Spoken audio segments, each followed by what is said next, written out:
So if you would look at that picture, this is another representation of our animation there that we have in the community.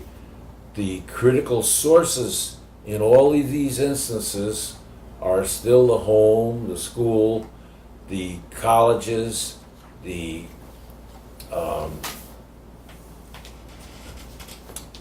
governance, and the business and industry. So what I've done is arrange this more in terms of the findings that we have had, that all of these processing experiences, all of these encounters, usually with people representing the institutions that you're in, but also with the institutions themselves, with all the phenomena within those institutions. These processing experiences may be for better or for worse.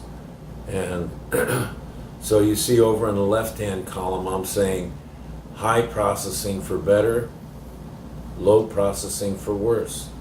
So processing, that's what you do when you interact with your kids, when you have them in the pond there at the zoo. That's processing. You're giving them a chance to be developing the neuronal structure. And by the way, we're here as a group. I mean, I'm an old man now. Why am I here? Neuronal growth is why I'm here. It's possible from all the research that we've done with other animals, other than with human beings, that if you recreate the environment on a regular basis, so you are stimulating them in different ways, they actually grow, they actually die with their brains growing. So this is available to us or not, to actually die with our brains growing. Yes, that's a mission in my life. I'm probably not explicitly defining it as such, but it's probably the internal mission in my life right now, to throw myself into things that I care about passionately, and that's where the discovery of the principles lie. The principles, like Bernie Berenson said, God leaves the principles around, was Bernie's way of saying it. He said, but they are hidden. You aren't going to find them unless you throw yourself passionately into your experiences. And that's really the journey that I'm going to take you on with me this morning. And George Banks is going to help me, because he was with me for a good part of the time. And for a long time in your life, we've been together on and off. 50 years we celebrated last year. That's a long time. So what I was going to do is start with that first encounter that the child, the infant, like I was talking about Colin, has with his or her parents in the home. And I'm going to an area that I feel passionately about for other reasons in some ways, for America actualizing all of the ideologies that it's specified. And if we go into the research, which we have now from the rural South as well as the inner city North, that the infants who are born and selected at random are going to have developmental IQs. Developmental IQs is a matter of physiological responsiveness. It's really the sophistication of the nervous system. It's the basis for all intelligence. I'm going to use the term IQ, but you can design your own test for performance or whatever it is you want to design it for. It's going to reflect the level of intellectual functioning of the people that we're talking about now. Instead of asking right now, I could ask the viewer of this, for anybody looking at the tape. I have a sophisticated group here, so I'm gonna deal directly with them.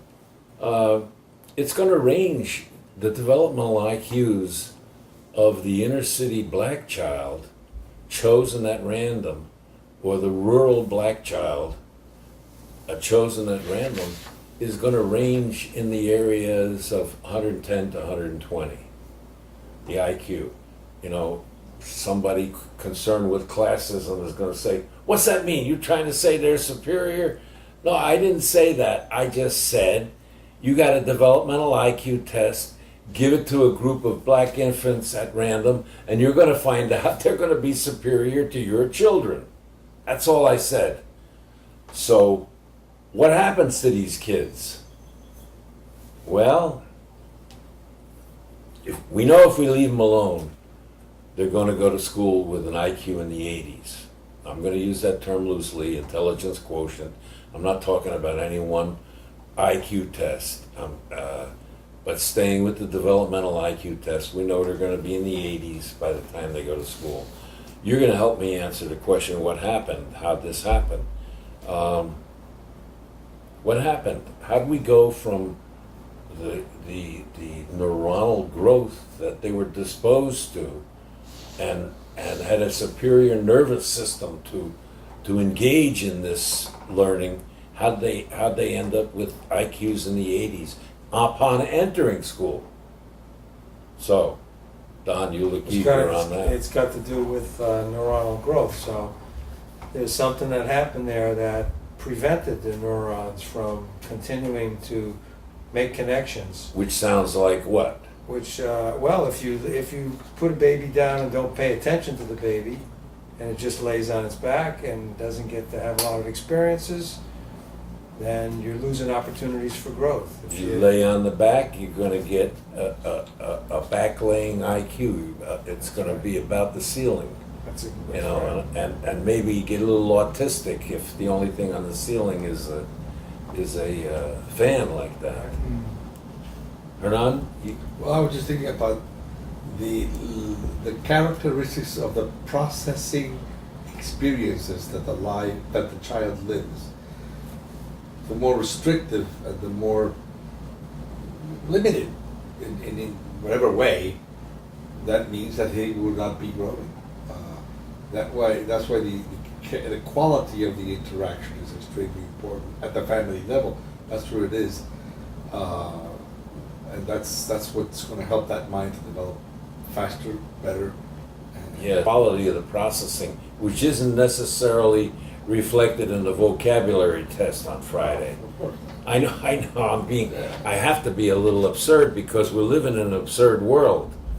But it is that interaction that takes place with mother and child and father and child. Yeah, with a family. and we don't know for sure what's going on inside that, let's use the term mind. I use mind for function and brain for processes, but what's going on inside that child's mind, the kind of patterns that they're evolving with, and seeing some relationship when I come into the room, he's checking me out to see if this is his father, Chris, or because I have some resemblance to Chris, and then making some kind of discrimination when he turns away from me. That's not him. So I don't know what all the patterns. He was born prematurely, pardon me, so he's just 3 months, old, and it's still, you see these things very early in them. Mm-hmm. Al, you got further thoughts? Just, you talked about the emotional and the intellectual limitations or degradation. I think of the physical, and the nutritional patterns, the dietary, the quality of the diet, the rest. You used to be in this area. I saved you for last. You used to be in placement of adoption and so on. Yeah, so you dealt with all this. Yeah, but I think also those contribute, I think, to the overall, for better, for worse, the neuronal, what enables the neuronal growth and the physical aspects. But a child in a foster home, let's say, where they have 6 kids laying around and TV on, that's going to be very limited. And if the first 2 years are accounting for the better part of your IQ, and the first 5, almost all of it, those years are pretty critical years in the home. Yeah. You just think about the sugar addictions and I don't know. It's No, you're absolutely right in taking us there, because I'm the journey I have for you is psychological, but you're absolutely right yeah. to take us down that path. Look, the issue of communicating, I mean, you could, you're beautiful, you're very nice, you're in line, but if you communicate in another tone and the language that you use, the vocabulary that you utilize will make a total difference in how this mind evolves.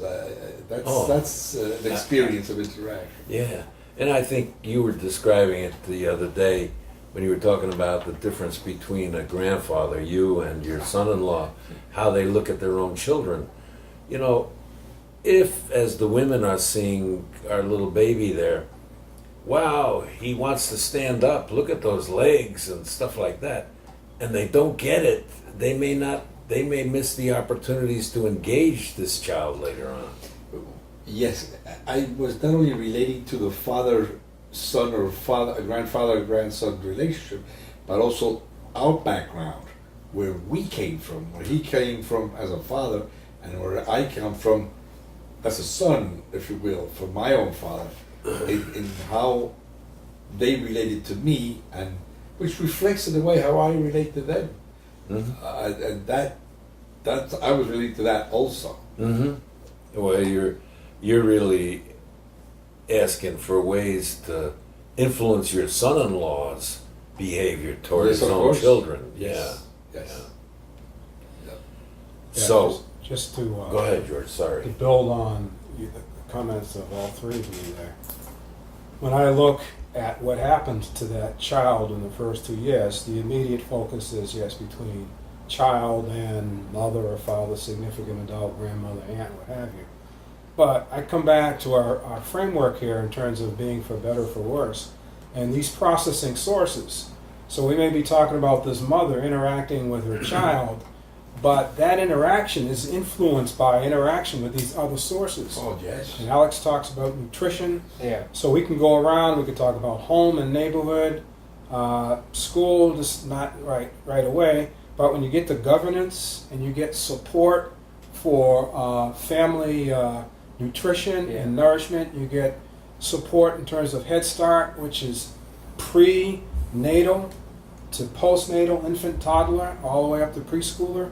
All of those are sources of processing that supports what happens to that child in moving from birth through those first couple of years. So it's an interplay here between Interdependent. these sources and what that mother or adult is actually doing with that child that we can explore to account for what happens to them over those 2 years.